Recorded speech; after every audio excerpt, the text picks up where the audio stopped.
I always like to think what was available in the land of Israel. It has to taste really good, has to have real ingredients in it, and it has to look beautiful. There's always a little surprise in the salad. So this is the bleakest time of year if you live in the mid-Atlantic. There are very few leaves on the trees. The ground is dormant. And it's really the new year of the trees. This is what it was in ancient Israel. And we celebrate this Tu B'Shvat in late January, sometimes early February. Tu B'Shvat, you're supposed to have 3 different kinds of grains. You're supposed to have lots of nuts and fruits. And I like to make salads. I build my salads. And that's what I'm going to do today.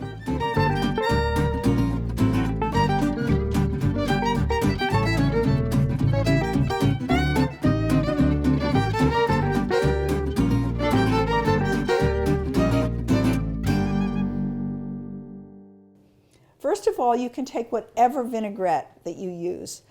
I think it's much better if you make your own. So what I do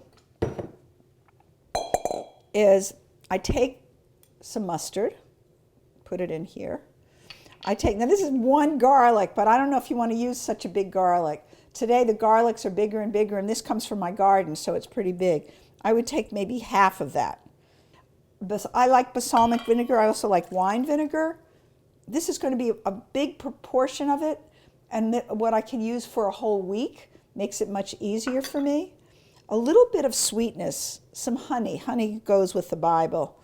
Then I add some salt, just a little bit of it, and some freshly ground pepper for every single salad I do.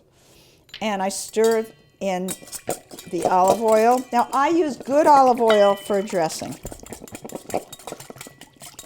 And then I just set this aside. I'll put some water in to a pot and boil it.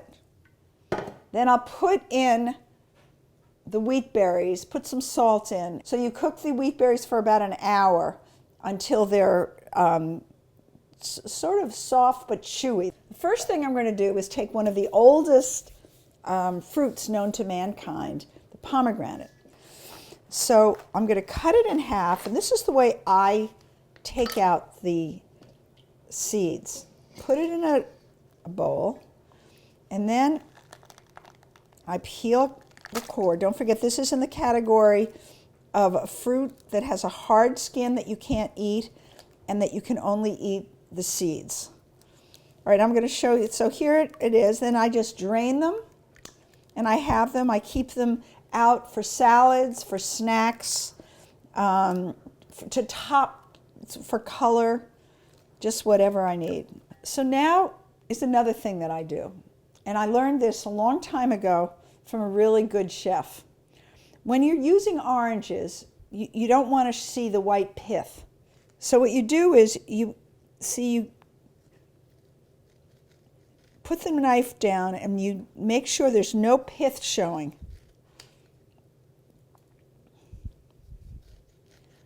And then you cut off the bottom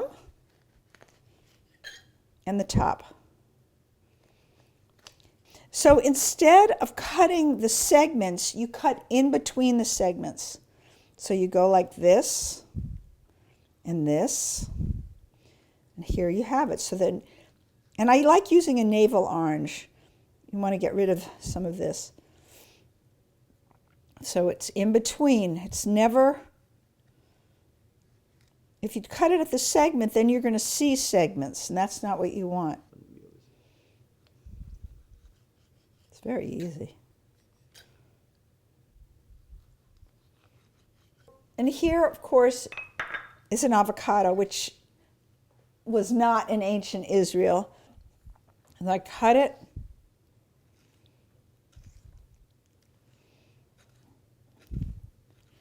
And then I do it inside out. See? And there are all my segments. So now we're ready to assemble the salad. And this is so much fun. You can either do it on a single plate, or I'm going to do it on a larger plate. So we want the green more than anything else. So we're going to take some green, spread it on the bottom.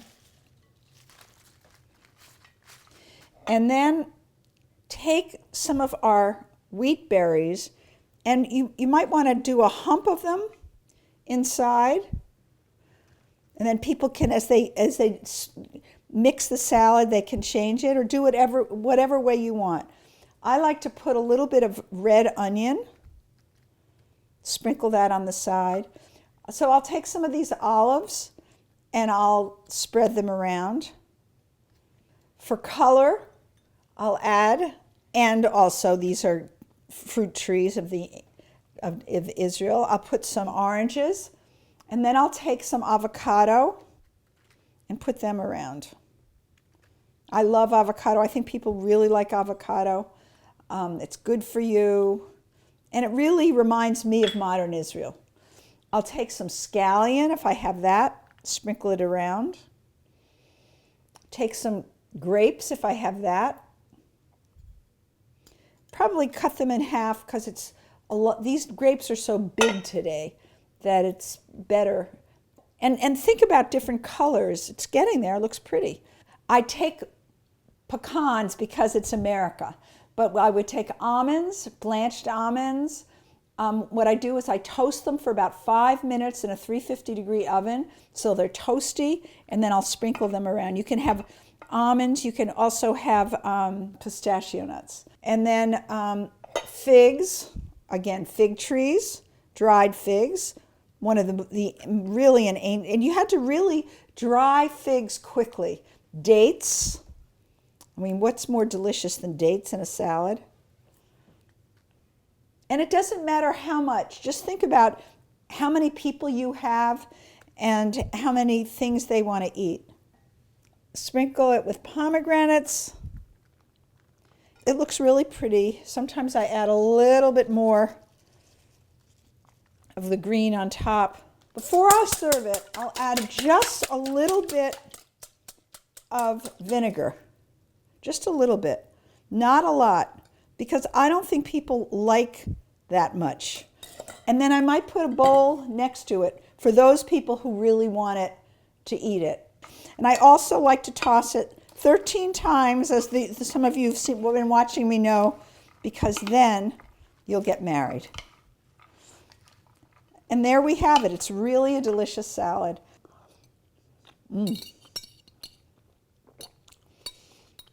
Delicious. You taste the fruit, you taste this wonderful vinaigrette, you taste the avocado, the fig, the olives, and you can wonder about the rebirth in spring and all these new trees and fruits that are going to come to fruition in the summer for all of us to enjoy. B'tei Avon.